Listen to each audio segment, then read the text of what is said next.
小狐の紺三郎 Snow Crossing Part 1紺三郎 The Little Fox 宮沢賢治作ロジャー・パルパー製薬高橋悌子脚色 The snow is frozen even more solid than marble, and to all appearance, the sky is a cold, smooth blue sheet of stone. Back the snow, cut the snow, crunch and slip. The sun burned the pure white, releasing the fragrance already everywhere, glittering the snow below. Back the snow, cut the snow, crunch and slip. Shiro and Kanka went kicking and gliding into the fields in their little straw boots. Who could imagine a more fun day than this? The plain was like a single sheet. Back the snow, cut the snow, crunch and slip. The two children approached to the forest.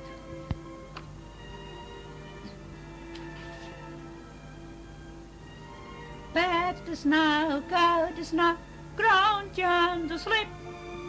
The little fox, he wants a bride, he does, cried the two of them, facing the forest. For a time, it was as quiet as a whisper, and when the two of them held their breath to cry out once more, the little white fox came out of the forest, padding over the creaking snow, saying, "Cut the snow, slippery, slippery, pack the snow, squeak and creak." Shiro, a bit taken aback, Shiro little Kanko behind him, stood his ground and cried out, "Yellow fox, I say fox, if you want a bride, you'll have one." At that, the fox, though just a wee little thing, winked a taut whisker, silver needle that it was, and said, "Slippery, Sira, crunchy, kanka, as for me, I need no bride."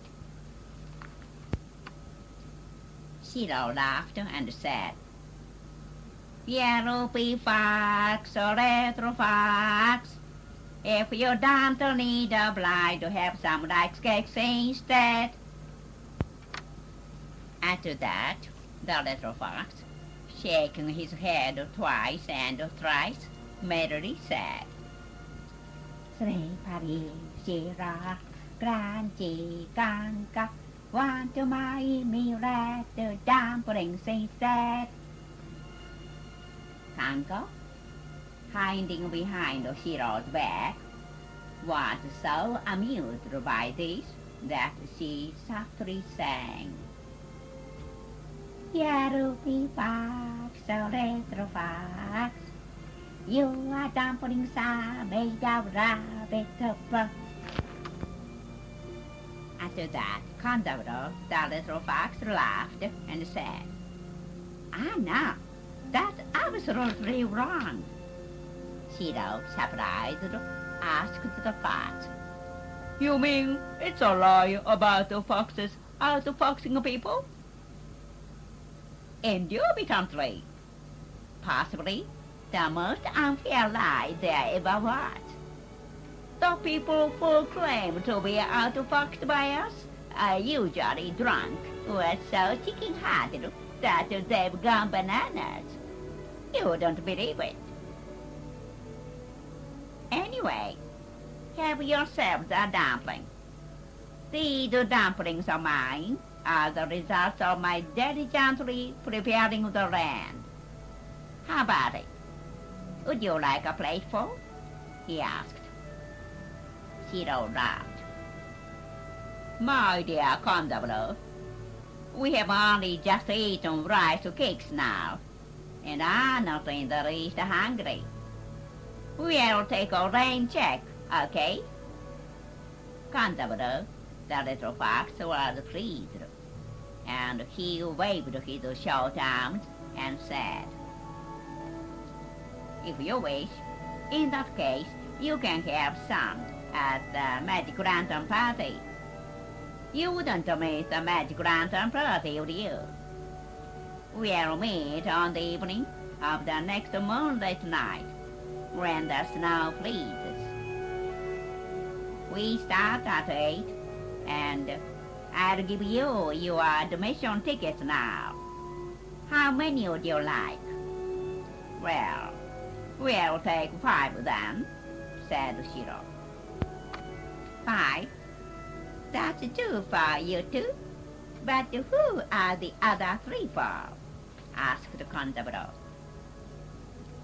"Our elder brothers," replied Shiro. "Are they 11 or under?" asked Canterbury. No. The littlest is 12, said Shiro.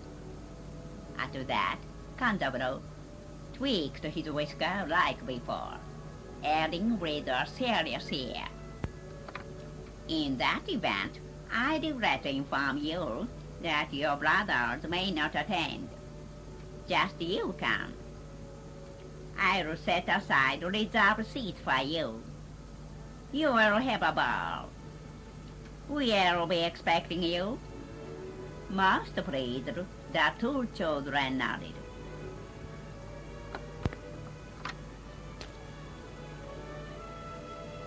The fox turned up the corner of his mouth as if highly amused, began to kick and tap his feet, then shook his tailed head in thought. Finally appeared to have hit on an idea, and sang out in rhythm, waving paws in the air. "Hard snap, back snap, sleep and grunt. The bands in the field, the puffy puff puff. Dips and tottering as a good old time on. Last year he ate a good 38. God snap, back snap, sleep and crunch. The noodle in the field, the fluffy fluff fluff. Tips and tottering as a good old say suck. Last year he ate 13 bowls full." And both Shiro and Kanko are carried away by the song, dancing in concert with the fox. Gay-go-gay-go-tap-tap, gay-go-gay-go-tap-tap, gay-go-gay-go-gay-go-tap-tap-tap. Shiro sang out, "Yellow-pea fox, little fox, just last year gone by the fox, stuck his foot in a trap. Yelp, yelp, dump, dump, yelp, yelp, yelp." Kanko sang out, "Yellow-pea fox, little fox, just last year gone the fox, picked the fish off the fire burning his behind.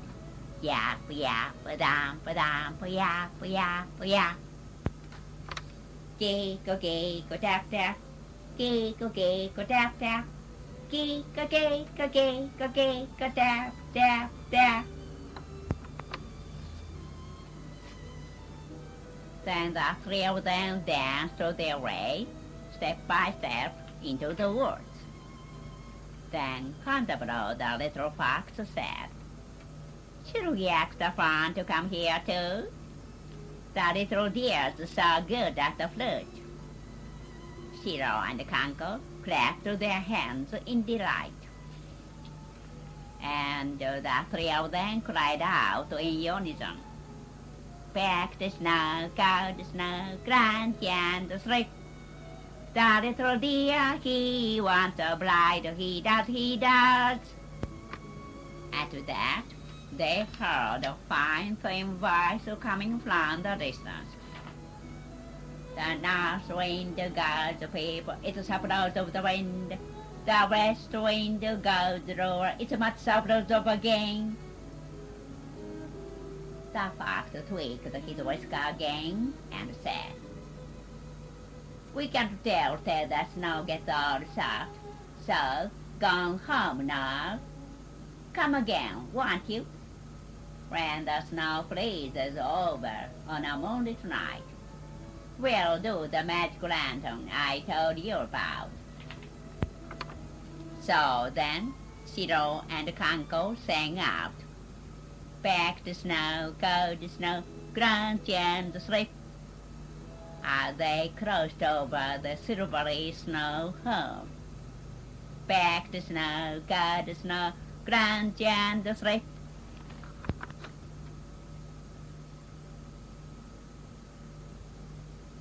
その2、狐小学校の幻冬会 Snow Crossing Part 2 The Elementary School's Magic Lantern Party. An enormous pale full moon rose slowly over Ice Mountain. The snow glittered blue in its light, and once again today it flows solid like a slab of white marble. Shiro recalled the promise to contemplate the little fox, and said softly to his little sister Kanko, "Tonight the fox's magic lantern party. Should we go to it?" And to that, Kanko jumped up. "Yes, let's. We should. Yelpy fox, little fox. Yelpy contemplate the fox," she cried out loudly. Then Jiro, the second oldest older brother, said, "Are you two going to visit the fox? I want to go too." Shiro shrugged his shoulders at a loss for what to do, saying, "Oh, Jiro, but the fox's magic lantern party is only for children up to 11. That's what it said on the ticket."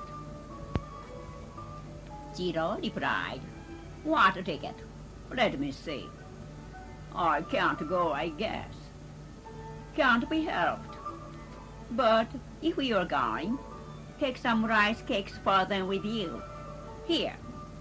These mirror-shaped ones are just a thing." Then Shiro and Kanko put on their little straw boots and went out carrying the rice cakes.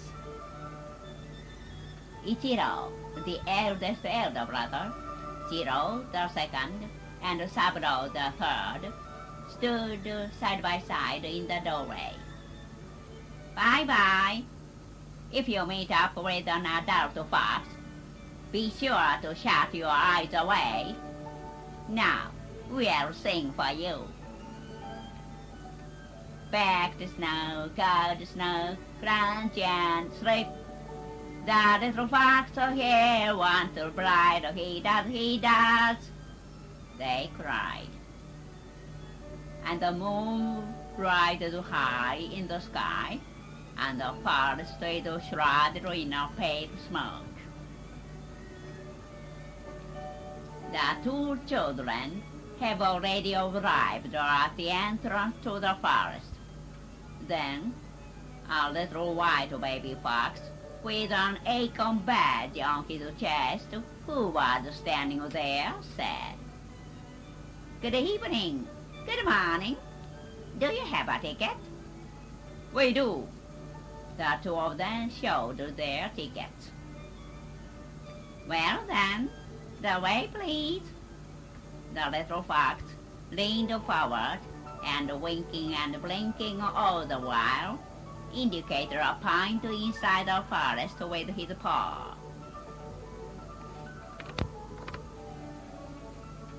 It was into an open space in the forest that the two children came.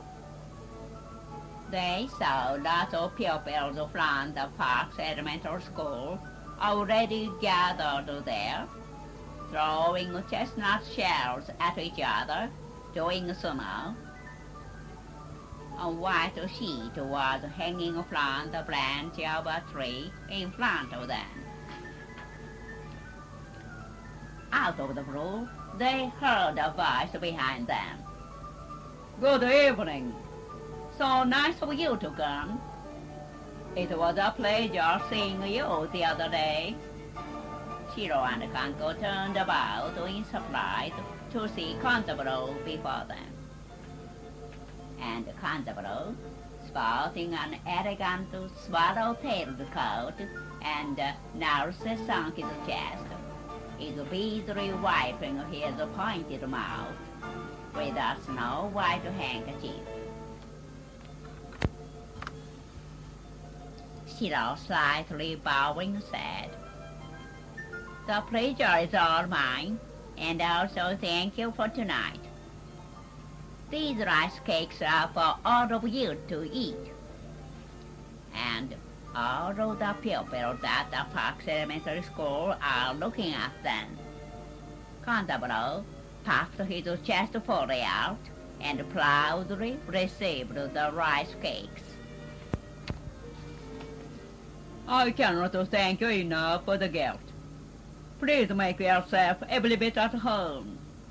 The magic lantern show will begin momentarily. Now, if you will excuse me."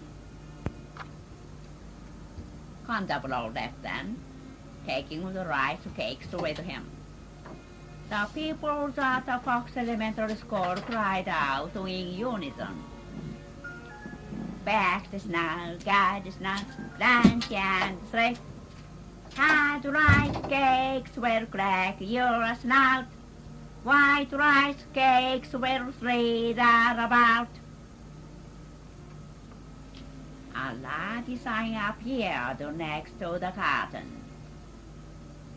"Received 1 pile of rice cakes from Master Shiro, human being, and Miss Kanko, also human being."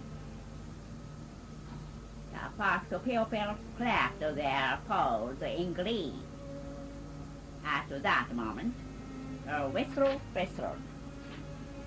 Kantaburo cleared his throat with two hands as he appeared to one side of the curtain, bowing politely. This quieted everyone down. "Now, it's time for the magic lantern party. I ask all of you to open your eyes as wide as you can, and refrain from blinking and sneezing. Furthermore, I request that you all remain silent this evening, in deference to our two honored guests. There will be no tossing of chestnut shells in their direction. This concludes my opening remarks." Then Shiro said quietly to Kanko, "Kantaburo really knows his stuff, doesn't he?" The whistle whistled again. "Thou shalt not drink," was projected onto the screen in large type. Then that was replaced with a photograph. It depicted a drunk old human being with his hands round some funny round object. They all stamped their feet and sang out, "Cake-a-cake-a-tap-tap, cake-a-cake-a-tap-tap. Go the snow, back the snow, sleep and crunch. The buns in the fields are puffy-puff-puff. Tips and toddling is good old time on. Last year he ate a good 38. Dap, dap, dap. The photograph disappeared. Shiro said softly to Kang. That's Canterbury's sign.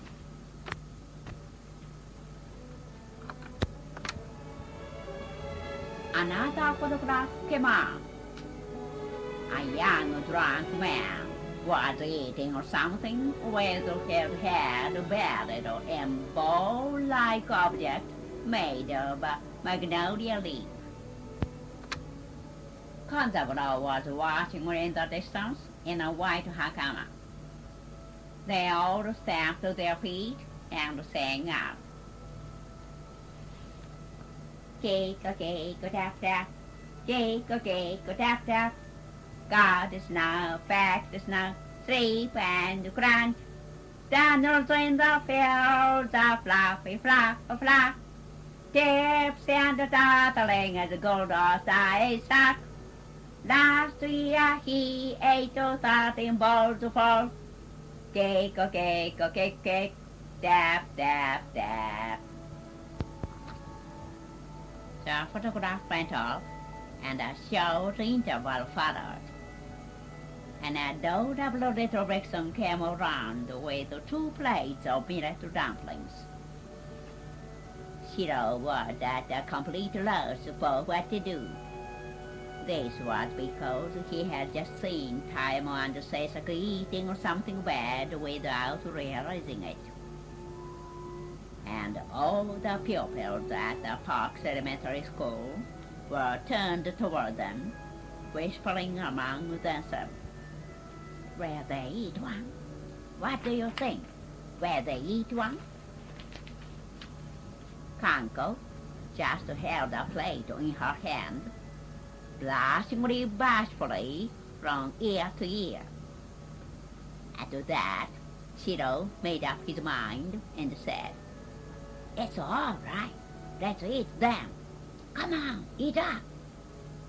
I don't really think that Canterbury is pulling a fast one on us. Then the 2 of them ate up all the millet dumplings. They tasted like heaven. The pupils at the Parks Elementary School jumped for joy and danced about. Kick-a-tap-tap, kick-a-tap-tap. By the sun beats down its light. By night the moon is clear and blue. Break their bones and make them die. No fox to build the never lie. Kick-a-tap-tap, kick-a-tap-tap. By the sun beats down its light. By night the moon is clear and blue. Push them down in snow and hail. No fox or pupil do ever steal. Kick-a-tap-tap, kick-a-tap-tap. By day the sun beats down its light. By night the moon is clear and blue. Tear them from their fathers and mothers. No fox or pupil envy others. Kick-a-tap-tap, kick-a-tap-tap. Kick-a-tap-tap, kick-a-tap-tap. Shiro and Kanko both wept for sheer joy. The whistle whistled.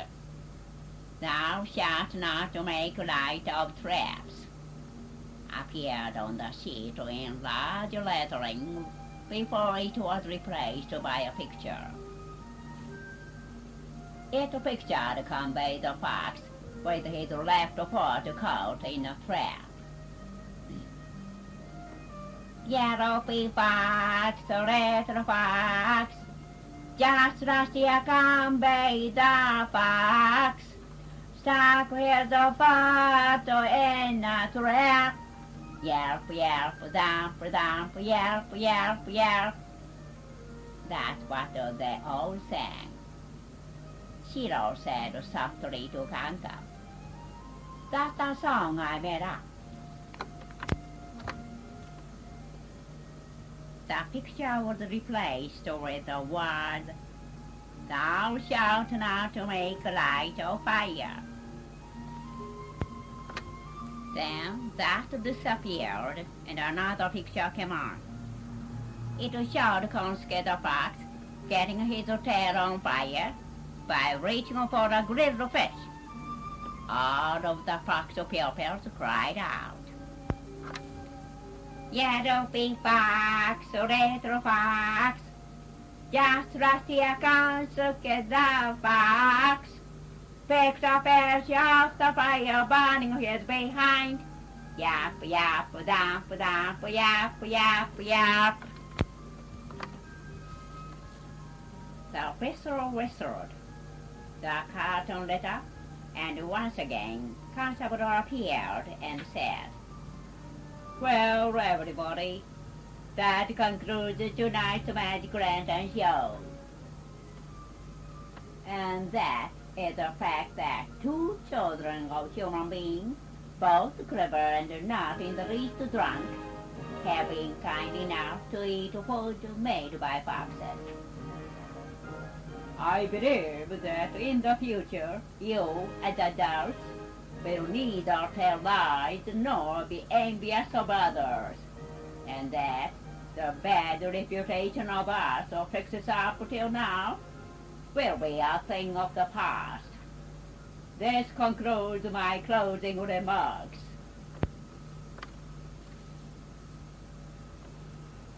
The pupils were moved down to the last fox, raising both paws and rushing to their feet, and their cheeks glittered with tears. Constable came to the two children and bowed politely, saying, "Well, this is it. Goodbye. I'm eternally grateful to you for tonight." The two of them also bowed and went on their way home. The fox pupils caught up with them and filled their pockets inside and outside with acorns and chestnuts and phosphorescent stones. "Here, these are for you. Here, please have these." This is what they say before departing like the wind itself. Constable watched with a smile on his lips. The two children left the forest and started across the field. When they reached the very middle of the field of pale snow, they caught sight of three dark shadows approaching them far away. They belonged to their elder brothers who were coming for them.